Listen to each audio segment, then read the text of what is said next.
ऐसे व्यक्ति को राष्ट्रपति बनाएंगे, मोहर की रबड़, जो गुलाम हो, एक शब्द न बोल सके। ऐसा आदमी दलित समाज का क्या भला कर पाएगा? और ये लोग जा रहे हैं जो रिजर्व सीट से, चाहे वो कांग्रेस से जा रहे हों या समाजवादी पार्टी से जा रहे हों या बीजेपी से जा रहे हों, जीतकर आ जाते हैं। और रिजर्व सीट से वो इसलिए भेजा जाता है कि ये उन लोगों का, शेड्यूल कास्ट और शेड्यूल ट्राइब्स के लोगों का संसद में जाके प्रतिनिधित्व करें। बाबा साहब अम्बेडकर ने इसलिए पॉलिटिकल रिजर्वेशन को रखा था, बाबा साहब अम्बेडकर ने इसलिए प्रावधान किया था पॉलिटिकल रिजर्वेशन कि ये जाएंगे, इनकी बात करेंगे। लेकिन वो यहाँ के जुल्म अत्याचार की बात नहीं करते हैं, वो केवल पार्टी का जो एजेंडा है, एट्रोसिटी के ऊपर बात नहीं करेंगे, एजुकेशन के ऊपर बात नहीं करेंगे, हेल्थ के ऊपर बात नहीं करेंगे, विकास के ऊपर कोई बात नहीं करेंगे, जुल्म के ऊपर कोई भी बात नहीं करेंगे, हमारे साथ जो भेदभाव कॉलेजों में होता है उसकी बात नहीं करेंगे, हमारे जो लोगों की पिटाई होती है उसकी बात नहीं करेंगे, हमारे प्रमोशन जो होते हैं, डिमोशन, उसकी बात नहीं करेंगे, हमारे रिजर्वेशन की बात नहीं करेंगे। बात रिजर्व सीट से गए हैं चुन के, लेकिन रिजर्व वालों की ये बात नहीं करेंगे। तो ऐसे लोगों को पहुंचने से फायदा क्या है? बाबा साहब डॉक्टर अंबेडकर ने जो कम्युनल राइट्स लाए थे, जिसको इंग्लिश में कहते हैं सेपरेट सेटलमेंट और सेपरेट इलेक्टेड, पृथक निर्वाचन और पृथक वासन।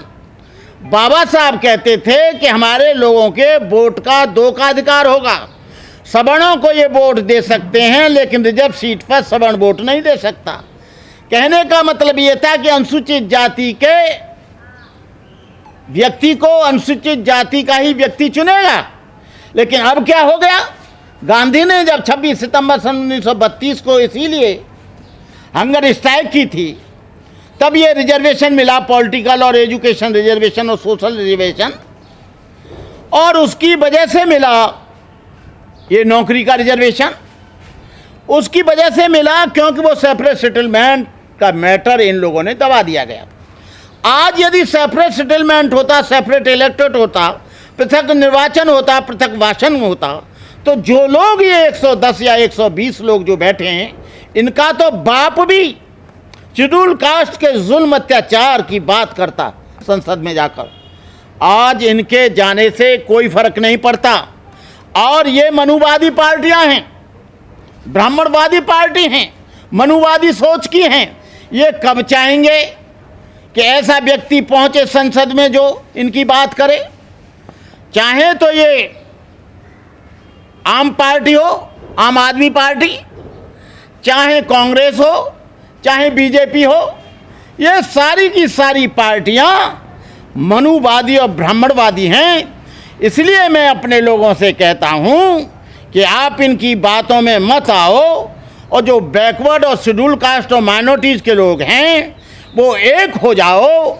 एक हो जाओगे तो तुम बचोगे, संविधान बचेगा, देश बचेगा, तुम्हारा सम्मान बचेगा, तुम्हारी इज्जत बचेगी, तुम्हारी शिक्षा बचेगी, तुम्हारी एजुकेशन बचेगी, तुम्हारा रोजगार बचेगा। और यदि तुम एक नहीं होते हो तो क्या होगा? रेलवे बेचा जाएगा, जहां तुमको नौकरी मिलती है नौकरी नहीं मिलेगी। BSNL बेच दिया गया, अब कहाँ नौकरी करोगे? एजुकेशन का 50% उसका वो बढ़ा दिया गया फीस, कहाँ तुम्हारे बच्चे पढ़ पाएंगे? आज तुम्हारे जो बच्चे इंजीनियर या डॉक्टर बनते थे वो नहीं बन पाएंगे। तो मैं कहने का मतलब ये हूँ कि इनको नहीं बनाए ठीक है, लेकिन वोट ये वहाँ देते हैं और राज्यसभा और विधान परिषद में दूसरे लोगों को भेजते हैं।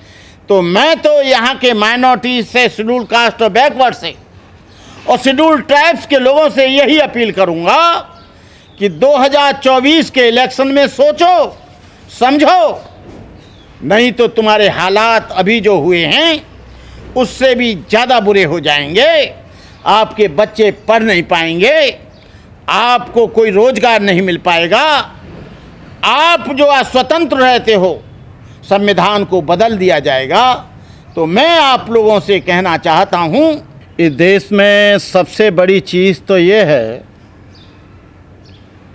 ये क्यों नहीं हो रहा है? कोई भी पार्टी वाला हो, कोई भी सामाजिक संगठन वाला हो, चाहे वो बीजेपी वाले हों या कांग्रेस या समाजवादी पार्टी वाले हों, कोई भी व्यक्ति जाति से अछूता नहीं है, जातिवाद से अछूता नहीं है। जातिवादी लोग अपनी जाति के लोगों को प्रोत्साहन देते हैं। समाजवादी पार्टी में यादवों को प्रोत्साहन दिया गया, बीजेपी में सवर्णों का मतलब है ब्राह्मण ठाकुर बनिया को अधिक आगे प्रोत्साहित किया गया। कांग्रेस भी एक दूसरी पार्टी है जो बीजेपी की छोटी बहन नहीं कहूँगा, मैं बड़ी बहन कहूँगा। वो भी कांग्रेस जो है वो भी पूरी की पूरी ब्राह्मणवाद का ही पोषक है। और दूसरा ये है कि वोट ये हमारा ले लेते हैं और हम लोगों को उस राज्यसभा में या विधान परिषद में नहीं भेजते हैं। ये आपका माकूल प्रश्न है, लेकिन यदि भेज भी दी जाएं तो वहाँ ये क्या करेंगे? कुछ नहीं करेंगे। एजेंडा उनका होगा, आइडियोलॉजी उनकी होगी, कॉन्सेप्ट उनका होगा, पॉलिटिकल सारा व्यूज उनका होगा। अभी हम आपको एक एग्जाम्पल देते हैं।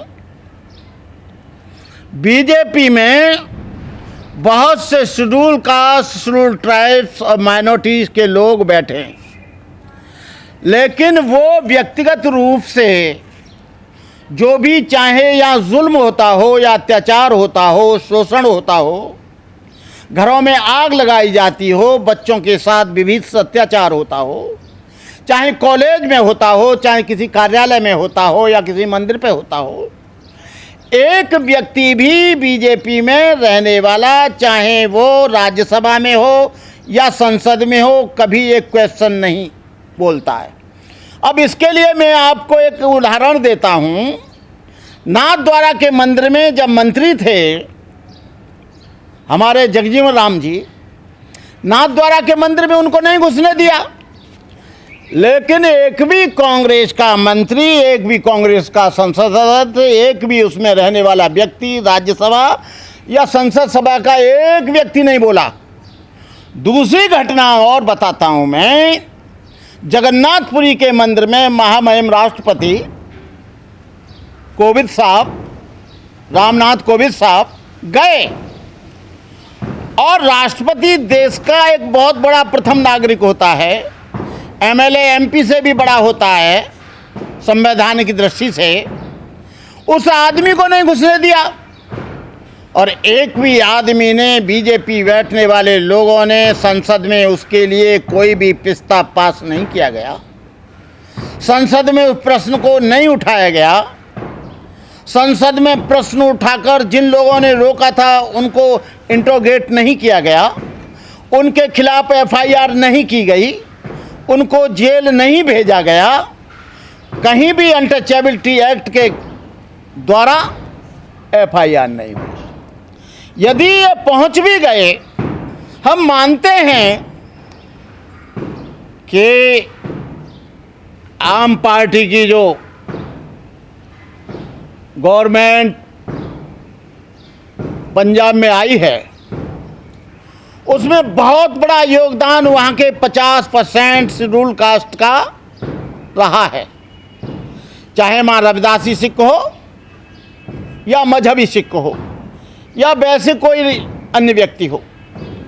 लेकिन एक भी रविदासी को, एक भी मजहबी सिख को या एक भी शेड्यूल कास्ट के आदमी को राज्यसभा में नहीं भेजा गया। क्यों भाई?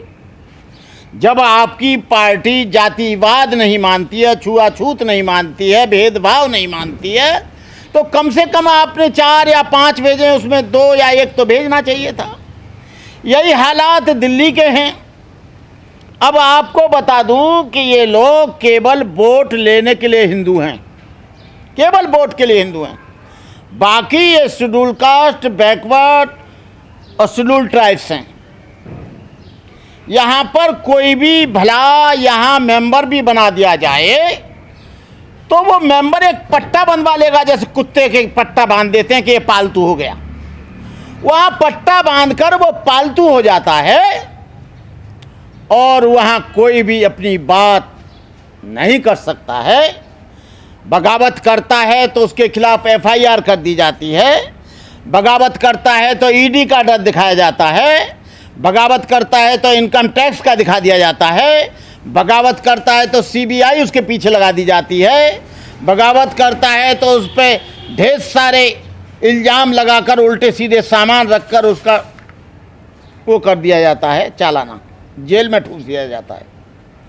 तो ये बेचारे यदि चले भी जाएंगे और वो बनाएंगे भी तो ऐसे व्यक्ति को बनाएंगे जो गुलाम हो। ये देश के तमाम जो भी लोग हैं, और मैं तो इनको भी कहना चाहूँगा, जो लोग 130 जो चुनकर जाते हैं, ये लोग भी कुछ सोचें समझें। तुम्हारी वहाँ पर कोई औकात नहीं है, केवल पट्टा बांध कर जैसे पालतू हो जाते हैं वैसे तुम वहाँ पर हो। इसलिए मैं कहना चाहूँगा, मैं कोई पॉलिटिकल आदमी नहीं हूँ, मैं कोई इलेक्शन नहीं लड़ना है, लेकिन जो समाज की स्थिति दिन प्रतिदिन बद से बदतर होती जा रही है, पूरा देश जो है डूबा जा रहा है, पूरा देश बेचा जा रहा है, पूरे देश में एक छुआछूत और भेदभाव का बोलबाला हो रहा है, बलात्कार हो रहे हैं, निर्दोष और बेगुनाहों पर जुल्म हो रहा है। मैं केवल उनको रोकना चाहता हूं। आप यदि सब लोग एक हो जाओ तो मेरे को खुशी होगी। मैं यही अपील आप लोगों से करना चाहता हूं।